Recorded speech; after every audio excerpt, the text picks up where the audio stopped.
Hi students, Assalamu alaikum. Today we're going to cover another grammar topic. And our topic for today's class is very simple group verb and phrasal verb. What does it mean? Phrase মানে কি? Phrase মানে কিন্তু আমরা সবাই জানি, সেই ক্ষেত্রে কোনো finite verb থাকে না, তাই না? অর্থাৎ আমরা যদি একটা verb বলতাম, let's say tolerate, মানে হচ্ছে সহ্য করা। কিন্তু আমরা যদি একাধিক শব্দে বলি put up with, তখন কি হয়ে গেল জিনিসটা? একাধিক শব্দে তুমি একটি অর্থ বুঝাচ্ছ, put up with মানেই কিন্তু tolerate মানেই হচ্ছে সহ্য করা। এই যে জিনিসটা, sometimes it can be group verb, sometimes it can be phrasal verb. তাহলে কি কিছুটা idioms and phrase এর মতো এই জিনিসগুলো কিন্তু আমাদের জানা থাকা দরকার। এবং এটা আরো বেশি গুরুত্বপূর্ণ এই কারণে, কারণ এই যে দেখতে পাচ্ছ কখনো আপ থাকবে, কখনো অফ থাকবে। আমরা জানি look at, look up, look into, look for, প্রত্যেকটা কিন্তু আলাদা অর্থ দেয়। It can create great confusion. You have to be very attentive. So, let's begin. Things really took off. আমাদের বাকিটা পড়ার দরকার নাই। Took off মানে কি? খুব সহজে চিন্তা করো, প্লেন যখন রানওয়ে দিয়ে যায়, তারপর কি করে আস্তে আস্তে উপরে উঠে শুরু করে, অ্যাসেনশন, আরোহণ। প্লেন টেক অফ করে বলি না আমরা, তার মানে কি উত্থান হওয়া। So we can say rise. What is the word rise? Sudden rise in popularity. তার মানে হঠাৎ করে জনপ্রিয়তা বৃদ্ধি পাওয়া। এটা হঠাৎ করে হতে হবে এমন না, ধীরে ধীরেও হতে পারে, কিন্তু বৃদ্ধি পাচ্ছে। Take off. She is too tired to put dash this noise anymore. আমরা এইমাত্র কিন্তু শিখলাম put up with means tolerate. সারাদিন অফিস করে বাইরে থেকে ফিরে বা ক্লাস করে বাসায় ফিরে তখন যদি দেখা যায় পাশের বাসায় ওই যে ড্রিল মেশিনের আওয়াজ, ভাল লাগবে না কিন্তু, তখন তার একটু বিশ্রাম দরকার। She is not in a mood to put up with the noise anymore. I bumped dash one of my school friends at Shahbag yesterday. আচ্ছা, বাম্প মানে কি? গাড়িতে বাম্পার কেন থাকে সামনে? ধাক্কা খেলে যেন সেটা অ্যাবজর্ব করতে পারে, গাড়ির যে মেইন বডি সেটা যেন ক্ষতি না হয়। তাহলে বাম্প মানে কি? ধাক্কা খাওয়া। এখন আমরা কিন্তু জানি ইন মানে হচ্ছে ভিতরে, তাহলে ইনটু মানে কি? সেটা মানেও ভিতরে, তাই না? অন মানে উপরে, অনটু মানে কি? সেটা মানেও উপরে। But when you add the two, it means গতিশীল অবস্থায়। যেমন ধরো তুমি যদি বলো এই হচ্ছে পানি, একটা পুকুর, তার নিচে একটা পাথর আছে। There is a pebble, একটা নুড়ি পাথর, in the pond, এটা স্থির অবস্থায়। আর তুমি একটা পাথর ছুঁড়ে মারলা, তখন কি হবে? I threw a pebble into the pond. তাহলে আমি যখন ধাক্কা খাচ্ছি এটা গতিশীল অবস্থায় হচ্ছে, ইনটু হওয়া উচিত না? এক্স্যাক্টলি, I bump into, এটা মানে তো সামনাসামনি গিয়ে ধাম করে ধাক্কা খাবো না, এটা হলো অপ্রত্যাশিত ভাবে তোমার হঠাৎ করে কারোর সাথে দেখা হয়ে যাওয়া। হঠাৎ ধাক্কা খাওয়ার মতো, যে তুমি যাচ্ছিলে হঠাৎ করে কাঁধে কাঁধে বাড়ি খেলা, ঘুরে তাকালে, আরে ভাই আপনি এখানে, আরে আপনি এখানে, এই যে হঠাৎ করে দেখা হয়ে গেল, that is what you call bump into. অনেকে জানতাম না, এগুলো কিন্তু ভালো করে শিখতে হবে। খুবই কমন সব ফ্রেজাল ভার্ব, গ্রুপ ভার্ব, না পারলে কিন্তু মুশকিল। The enemies gave in at last.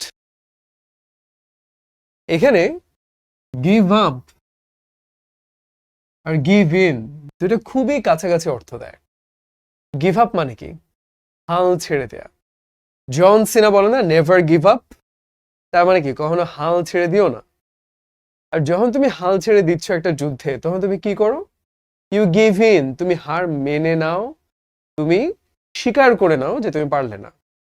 এই যে শত্রুরা কিন্তু স্বীকার করে নিল তারা আর পারবে না, গিভ ইন, বশ মেনে নেওয়া, স্বীকার করা, এটাকে বলতে পারি yield। কেমন? এই শব্দগুলো কিন্তু খুব কঠিন, প্রত্যেকটা অনেক কঠিন, তাই না? অনেকগুলাই কিন্তু আমরা অর্থগুলো জানি না। শুরু থেকে বলি, ফেইন্ট মানে হচ্ছে অজ্ঞান হয়ে যাওয়া। মনে রাখতে পারো, ফেইন মানে হচ্ছে ভান করা, ছলনা করা। তুমি অজ্ঞান হয়ে যাওয়ার ভান করলা, ফেইন করলা, তুমি ফেইন্টেড হয়ে গেলা। ইনফিলট্রেট, কাছাকাছি একটা শব্দ, পেনেট্রেট, যেটার মানে হচ্ছে ছেদ করা, ভেদ করা। তাই না? শত্রুপক্ষ যখন তোমার শহরের ভিতরে ঢুকে গেল, ইনফিলট্রেট। enemy territory. Wield, এটার মানে কি? ধরো আমার হাতে একটা ছুরি, এই ছুরি দিয়ে আমি এমন এমন করে ঘোরাচ্ছি, তাই না, এটা দেখাচ্ছি, তার বলে wield। একটা কিছু হাতে নিয়ে এমন এমন করে দেখানো। সাধারণত অস্ত্র, একটা পিস্তল, একটা রাইফেল, একটা একটা ধরো যে কুড়াল, এগুলো ক্ষেত্রে আমরা এটা বলে থাকি। কেমন? আর yield মানে হচ্ছে নতি স্বীকার করা, হার মেনে নেয়া। কেমন? তাহলে কোনটা হবে? অবশ্যই yield হবে। খুব সহজ। It took quite a while to dash all our luggage. কি হবে? গুছিয়ে নিতে। গুছিয়ে নিয়ে ইংরেজি কি? আমরা যখন ফোনে সর্টিং করি, সর্ট মানে কি? সর্ট বাই নেম হতে পারে, সর্ট বাই ডেটস হতে পারে, সর্ট বাই মডিফিকেশন টাইম অথবা টাইপ হতে পারে। এর মানে হলো একটা সিস্টেমেটিক অর্ডারে সাজানো। সর্ট আউট মানে হচ্ছে গুছিয়ে নেওয়া বা ঠিকঠাক করা। খুবই সহজ, আমরা দেখে ধরতে পারলাম। If thought I could dash it, I wouldn't play my taxes at all. এখানে একটা I missing. If I thought I could মানে কি, যদি আমি কর না দিলেও চলতো তাহলে দিতাম না। তার মানে কি, কর না দিয়েও যদি আমি বেঁচে যেতে পারতাম, এটা কিছু ফাঁকি দেয়া, সেটা ইংরেজি কি? গেট অ্যাওয়ে উইথ, তাই না? গেট অ্যাওয়ে উইথ, অ্যাওয়ে মানে দূরে, মানে তুমি না দিয়েও পালিয়ে গেলা, সেটা হলো গেট অ্যাওয়ে উইথ। সাধারণত নেগেটিভ কিছুর ক্ষেত্রে আমরা এটা ব্যবহার করি, যে always he cheated in the exam, he got away with it. এক্সামে নকল করার পরও ধরা খায়নি, সেটা নিয়ে কিন্তু ফাঁকি দিতে পেরেছে। কোনটা কারেক্ট সেন্টেন্স দেখি তো আমরা পারি কিনা। অ্যাকিউজড অফ হয়, কেমন? অ্যাকিউজ মানে কি? দোষ দেয়া কাউকে, তোমাকে একটা অ্যাকিউজেশন দেয়া হলো যে তুমি এটার জন্য দোষী। অ্যাডিক্টেড টু হয়, তাই না? আসক্ত হওয়া কিছুতে। অ্যাভয়েড বাই হয়, মানে হচ্ছে কিছু মেনে চলা। তাহলে কি হলো? বুঝাই যাচ্ছে এক নম্বরটা হচ্ছে সঠিক উত্তর। আপন কিংবা অন দুইটাই হতে পারে। ফর্মাল সেন্স আপন, তোমার যদি অপশানে এটাও থাকে এটাও থাকে, এইটা দিবা, এটা বেশি formal. Students should learn in an environment dash pressure. তার মানে কি, এমন একটা পরিবেশে তাদের শিক্ষা গ্রহণ করতে পারা উচিত যেখানে কোনো চাপ নেই। আমরা এই শব্দটা খুব একটা ব্যবহার পশ্চিমবঙ্গে করে, যে চাপ নিও না, তাই না? আমরা বলি যে মামা প্যারা নাই, ওরা বলে যে চাপ নিও না। তো পড়াশোনায় কিন্তু এমন পরিস্থিতি থাকা দরকার, তুমি আনন্দ নিয়ে পড়বে, চাপ নিয়ে পড়বে না। তাহলে কি, চাপ বিবর্জিত। সোক মানে কি আমরা জানি? সোক মানে হচ্ছে ভিজিয়ে দেয়, ভিজে যাওয়া। You get soaked in water while walking through rain, বৃষ্টি দেখার থেকে ভিজে গেলে। তাহলে এটা হবে না। deprived of মানে কি বঞ্চিত, কোত্থেকে আসছে? প্রাইভেশন মানে হচ্ছে দারিদ্র, এটা কিন্তু প্রাইভেট থেকে না, প্রাইভেশন হচ্ছে ডিপ্রাইভ থেকে, ডিফারেন্ট ওয়ার্ড। রিগার্ডলেস অফ মানে কি সত্ত্বেও, মানে এটা হইলেও কোনো সমস্যা নাই। ডেভয়েড অফ মানে হলো বর্জিত, বিবর্জিত, তাই না? ইয়াস।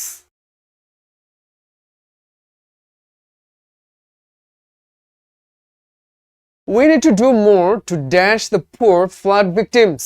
কি হবে? পারবো আমরা? হ্যাঁ, রিচ আউট টু বলা যেতেই পারে, ভুল হয় না এটা। আমরা তাদের কাছে পৌঁছাতে চাই। লিভ আপ টু হয় না। লিভ আপ টু মানে কি? আমরা বলতে পারি তোমার অনেক সম্ভাবনা ছিল, but you did not live up to your potentials. তুমি তোমার সম্ভাবনা অনুযায়ী সেই পর্যায়ে পৌঁছাতে পারো নাই। আমরা তো আর কেউ তাদের মতো অবস্থায় পড়তে চাই না, সো এখানে লিভ আপ টু হবে না। পুট আপ উইথ মানে সহ্য করা, এটাও হবে না। মেক আপ ফর, এটা কি ক্ষতিপূরণ দেয়া, ঠিক কিনা? Do more to make up for the flood victims, এটাও হতে পারে, আবার এক নম্বরটাও হতে পারে। এটা আমার কাছে বেশি অ্যাপ্রোপ্রিয়েট লাগছে। Make up for the flood victims, এটা একটু কেমন জানি অকওয়ার্ড লাগে শুনতে, মানে বাক্যটা কিছু একটা মিসিং আছে। বাট এখানে এটাই উত্তর দিয়েছে। বাট টু বি অনেস্ট, এখানে বেস্ট উত্তর হলো রিচ আউট টু। কেমন? যাই হোক, ধরে নিচ্ছি ডি নাম্বারটাই সঠিক উত্তর। Let us not dash your past mistakes. কি হতে পারে বলো তো? মানে ভাই, অতীতের ভুল ওগুলো নিয়ে পড়ে থেকো না, সামনের দিকে তাকাও। তাহলে অতীত নিয়ে চিন্তা করা, ভাবতে থাকা, এটা ইংরেজি কি? Dual on. কেমন? ডুয়েল অন মানে হচ্ছে কোনো কিছু নিয়ে চিন্তা করা। The police dash the murder case. আমি দেখো এই যে লুকের সাথে অ্যাট, আপ, ফর, ইনটু অনেক কিছু হয়। এখন তদন্ত করা মানে কি কোনো কিছুর ভিতরে গিয়ে তলিয়ে দেখা, তাই না? আমি বাইরে থেকে দেখলাম যে হ্যাঁ সব ঠিকঠাক, ভিতরে ঢুকে দেখি যে অনেক ঝামেলা ছিল। এবং সেটাকে আমি স্থিরভাবে দেখবো না, আমি একবার এখানে যাবো একবার এখানে, গতিশীল ভাবে যাবো না। তাহলে কোনো কিছুর ভিতরে গতিশীল ভাবে হলে কি হয়? ইনটু হয়, মনে আছে? লুক ইনটু মানে হলো তদন্ত করা, মনে থাকবে না?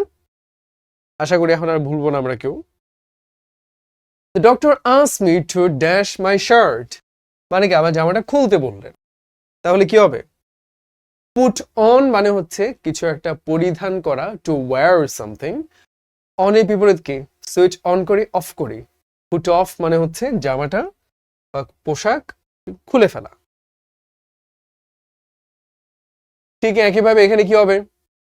জুতা খুলে ফেলা, একই জিনিস, খুবই easy. Put off your shoes.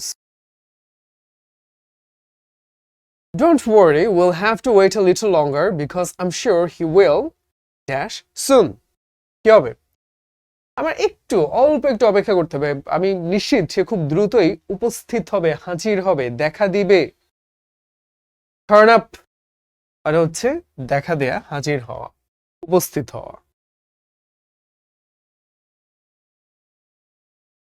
When spring comes, people often feel inclined to dash their houses. Inclined to মানে কি? Inclination মানে হচ্ছে ঝোঁক কিংবা প্রবণতা, মানে একটা কিছু করার আগ্রহ বা সম্ভাবনা বা পরিমাণ বৃদ্ধি পাওয়া।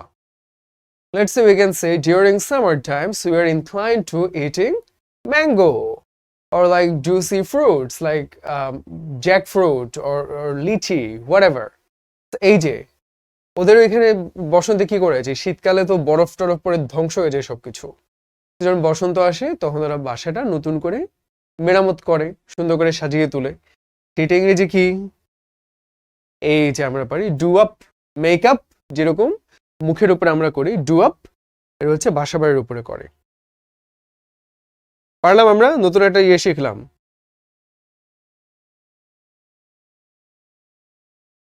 টু গিভ ইন মানে কি? আমরা কিন্তু শিখেছিলাম জনসনে কি বলেছিল, নেভার গিভ আপ, হাল ছেড়ে দিও না। হাল ছেড়ে দিলে কি হয়? উই গিভ ইন, আমরা হার মেনে নেই। এই যে কঠিন সবগুলো শব্দ, তাই না? ভয়ঙ্কর কঠিন সব শব্দ। কোনটা হবে? ক্যাপিচুলেট। ক্যাপিচুলেট মানে হলো হার মেনে নেয়া, স্বীকার করে নেয়া।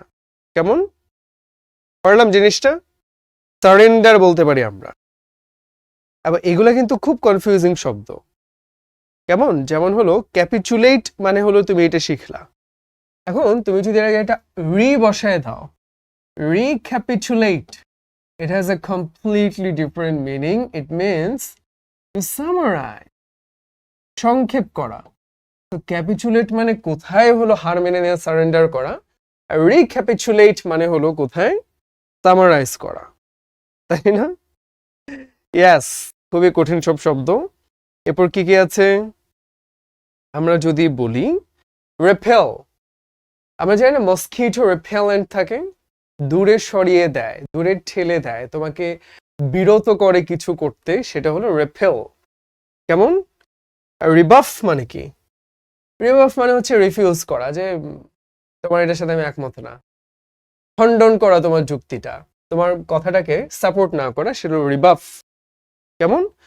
থোর্ট মানে হচ্ছে সেটা যে কোনো কিছু ব্যর্থ করে দেয়া, পণ্ড করে দেয়া বা নষ্ট করে দেয়া। কেমন? যে তোমার প্রতিকূলে যখন একটা কিছু থাকে আমরা বলি থোর্ট। তাহলে কিন্তু অনেক কঠিন শব্দ, আমরা কিন্তু শিখলাম সবগুলো। We rounded dash the meal with sweets. কি করেছি? আমরা হচ্ছে সুন্দর করে খাবারগুলো সাজিয়েছি মিষ্টান্ন দিয়ে। চলো দেখি। রাউন্ড আউট মানে হচ্ছে চক্রাকার হওয়া, রাউন্ড আপ মানে হচ্ছে গ্রেফতার করা। যেমন পুলিশ যখন আগে কি করতো, একটা গ্রামে যেত, এখানে কে কে চোর আছে, তারপর সবগুলোর একসাথে দড়ি দিয়ে বাঁধতো গোল করে, রাউন্ড আপ করতো। তো রাউন্ড আপ মানে হচ্ছে একসাথ করা কিংবা গ্রেফতার করা। কেমন? আর রাউন্ড অফ মানে হচ্ছে সুসম্পন্ন করা। সম্পন্ন মানে কি? এন্ড কিংবা ফিনিশ, এটা মানে হচ্ছে অফ। যতক্ষণ তোমার দরকার ছিল কম্পিউটার অন রেখেছিলে, যখন তোমার প্রয়োজন ফুরিয়ে গেল তুমি কম্পিউটার অফ করে দিলে, রাইট? তো রাউন্ড অফ মানে হচ্ছে তোমার কাজটা সম্পূর্ণ হয়েছে। The old law of tax relief has been done. কি হবে? সি হবে ডান অ্যাওয়ে উইথ, বিলোপ করা। যেমন মনে আছে একটু গেট অ্যাওয়ে উইথ মানে কি ছিল? একটা কিছু করে ফাঁকি দিতে পারা, যে আমি ট্যাক্স দিলাম না, এটা না দিয়ে আমি পালিয়ে যেতে পারলাম, ফাঁকি দিতে পারলাম। Gate away with. Do away with মানে হচ্ছে বিলোপ করা, শেষ করে দেয়া, বাতিল করে দেয়া। কেমন সুন্দর দুটো শব্দ, মনে থাকলো আমাদের। দি অ্যাম্বাসেডর বানানটা কিন্তু খেয়াল রাখবো, কঠিন একটা বানান। Ambassador called dash the president, কি করলেন? তিনি প্রেসিডেন্টকে ডাকলেন। আমরা কি অ্যাম্বাসেডর মানে জানি? এই যে ফরেন ক্যাডার হয় বিসিএস এ, তাই না? অর্থাৎ তোমার দেশ থেকে সর্বোচ্চ যে প্রতিনিধি বা দূত হিসেবে অন্য দেশে থাকবেন, the most important person representing your country, your state, that is called an ambassador. তিনি রাষ্ট্রপতিকে ডাকলেন। call on, তাই না? call in, অনেক কিছুই হতে পারে। কারোর সাথে দেখা করা called on, আসলে দেখা করা বলবো না, আমরা বলবো যে কথা বলা, ফোন দেয়া, সেটা কল ইন মানে ডেকে পাঠানো। সেখানে কিন্তু কল অন এবং কল ইন দুটাই হয়। তবে সত্যি বলতে কি, রাষ্ট্রপতি অ্যাম্বাসেডরকে ডাকবেন নাকি অ্যাম্বাসেডর রাষ্ট্রপতিকে ডাকবেন? আসলে অ্যাম্বাসেডর ডেকে পাঠানোর কথা না, অ্যাম্বাসেডর নিজে রাষ্ট্রপতির ভবনে গিয়ে দেখা করার কথা। তো আমরা কল ইন, তাকে ডেকে পাঠাবে এটা বলবো না, আমরা কল অন, তার সাথে যোগাযোগ করলেন, সেটা মোর অ্যাপ্রোপ্রিয়েট হয়, তাই না?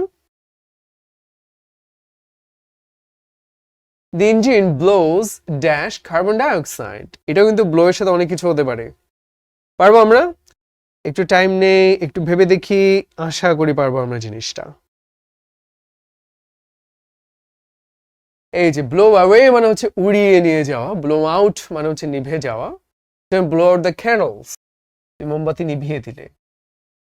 আর ব্লো অফ মানে হচ্ছে নির্গত হওয়া। যেমন ওই যে একসময় ট্রেনে যে ইঞ্জিন ধোয়া কয়লা দিয়ে চলতো, তখন কি ইঞ্জিন ব্লো অফ, কেমন? যে ব্লো অফ মানে হচ্ছে ধোঁয়া নির্গত হচ্ছে। এখানে সে অর্থই দিচ্ছে কিন্তু, the engine blows off carbon dioxide. ভালো করে আবার খেয়াল করে রাখি, ব্লো অ্যাওয়ে উড়িয়ে নিয়ে যাও, ব্লো আপ, ব্লো আপ এখানে লিখে নেয় না। ব্লো আপ মানে হচ্ছে ওই যে বিস্ফোরণ ঘটায় না, বোমা বিস্ফোরণ ঘটে, সেটা ব্লো আপ মানে হচ্ছে বিস্ফোরণ ঘটানো। যাক, বুঝলাম। I acted dash your suggestion, আমরা বাংলা বলি সাজেশন, আর বিদেশে বলে সাজেশন। কি হবে এখানে উত্তর? আমরা কিন্তু আগে দেখে আসছি ফর্মাল অর্থে আপন বসে, এক্স্যাক্টলি অন অথবা আপন দুটোই correct. We asked him to dash a doctor. চিন্তা করো, একটু আগে আমরা দেখেছিলাম যে অ্যাম্বাসেডর তিনি কি রাষ্ট্রপতিকে ডেকে পাঠাবেন, কল ইন করবেন? না, তিনি কথা বলবেন, যোগাযোগ করবেন, দেখা করবেন, কল অন হবে। কিন্তু ডাক্তারের ক্ষেত্রে আমরা কি করি? হাসপাতালে তো যাওয়া সেটা এক জিনিস, আগেকার যুগে কিন্তু ডাক্তারকে ডেকে বাসায় পাঠানো হতো, call in a doctor. Never dash the poor, কি হবে? চোখ বন্ধ করে লুক ডাউন অন অথবা look down upon the poor. Look down মানে নিচে তাকানো, যে তাচ্ছিল্য সহকারে, ইস, এটা হচ্ছে look down, look down upon the poor. The lawyer acts the clients, কি হবে? কারো পক্ষ অনুযায়ী কাজ করা, অ্যাক্টস ফর দ্য ক্লায়েন্ট। আর ক্লায়েন্ট কি করে? Clients act on according to the lawyer.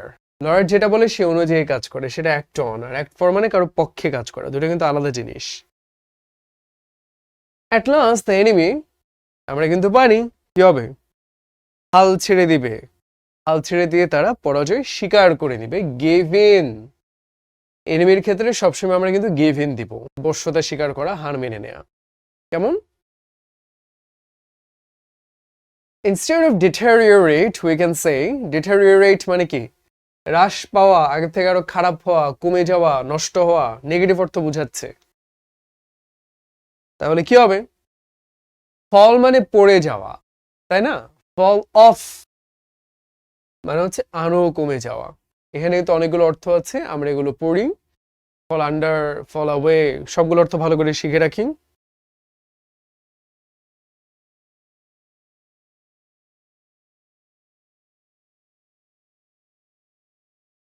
দেখলাম, গুড। গো উইথ মানে কি?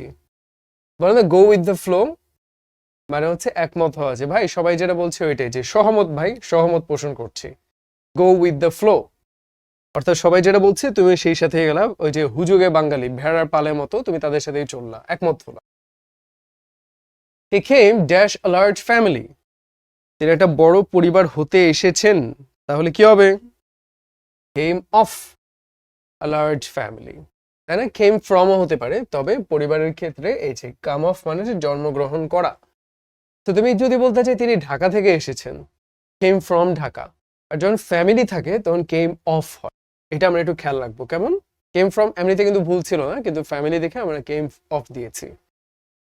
publish can be stated as, প্রকাশ করা কি হতে পারে? bring forth মানে হচ্ছে সামনে নিয়ে আসা, bring out মানে একটা কিছু ঘটানো, তাই না? মানে মানে bring about মানে হচ্ছে ঘটানো, bring up মানে কি লালন পালন করা, যে our parents brought us up। R bring out মানে হচ্ছে প্রকাশ করা। কেমন? Can be stress bring out, পুস্তক প্রকাশ করা। কনফিউজিং, খেয়াল রাখি ভালো করে। কেমন? ভালো করে দেখে রাখি। এইবার the last question for today, act on মানে কি? পারবো আমরা? না পারা কিচ্ছু নাই, ভেরি সিম্পল জিনিস। একটু আগে কিন্তু আমরা অ্যাক্ট অন দেখেছিলাম অনুসারে, এখানে আরেকটা অর্থ দিচ্ছে, অ্যাক্ট অন মানে ক্ষতি করাও হতে পারে। ক্ষতি করা বলতে কি? ক্ষতি করা বলতে মানে হলো টেল আপন, মানে এটা আসলে ক্ষতি করা সেরকম না, এটা মানে হলো ধরো অনুসারে কাজ করায়। অ্যাক্ট অন মানে অনুসারে কাজ করা বলেছিলাম। কারণ তোমার ভিতরে একটা খারাপ দিক আছে, তোমার মন বলছে যাই পড়াশোনায় গেম খেলি, এই খারাপ দিকটাকে আমরা বলি ভাইস, তাই না? ভালো গুণগুলোকে বলি ভার্চু। তো when you are acting on your vices, তার মানে তোমার খারাপ ইয়েটা অনুসারে তুমি কাজ করছো, সেই অর্থে হলো অ্যাক্টর মানে ক্ষতি করা। কেমন? আর এখানে টেল অন মানে কি? কারো সম্পর্কে দোষারোপ করা, বলে দেয়া। যেমন ধরো এখানে এটা কে ভাঙছে, তুমি you tell on your friends, তো ফ্রেন্ডের নামে তুমি বলে দেও যে ও এসে এই কাজটা করছে। এই যে টেল অন, কারণ নামে হচ্ছে বলে দেয়া, নালিশ হিসাবে। কেমন? একটা প্যাচ লাগায় দেয়া। তো এখানে অর্থটা পুরোপুরি বুঝে যাচ্ছে না, এই জন্য কিন্তু আমি বলি সবসময় যে ইংলিশ ও বাংলা ডিকশনারি পড়ে খুব একটা লাভ নাই এই বয়সে এসে। কারণ কি, ছোটবেলায় যখন একেবারে অর্থ জানো না তখন পড়তে পারো, বাট বড় হলে কিন্তু তোমার ইংলিশ টু ইংলিশ পড়তে হবে, কিংবা সবচেয়ে ভালো গুগলে সার্চ করবা যে act on meaning, tell on meaning, তখন সুন্দর করে তোমাকে উচ্চারণও দেখাবে, বাক্যের প্রয়োগও দেখাবে এবং অর্থটাও দেখাবে, সবে ইংরেজিতে। এটা ভয় পেলে চলবে না, কারণ আমি যেটা বললাম যে এখানে অর্থ পড়ে কিন্তু পুরোপুরি বোঝা যাবে না কখনো। So grow the habit of consulting using English to English dictionary or simply by Google. Okay? So with that, our class for today is concluded. সহজ সহজ জিনিস, দু একটা জায়গায় ভোকাবুলারি একটু কঠিন থাকে, এটা আসলে কিছু করার নেই, তোমাদের প্র্যাকটিস করতে হবে। তোমরা করছো, তোমরা ভালোই করবা। আর রেগুলার কি একটু টাচে থাকতে হবে, তাই না? ডিকশনারি একটু কনসাল্ট করার অভ্যাসটা থাকতে হবে। So yeah, see you in another class. Until then, take care. Allah Hafiz.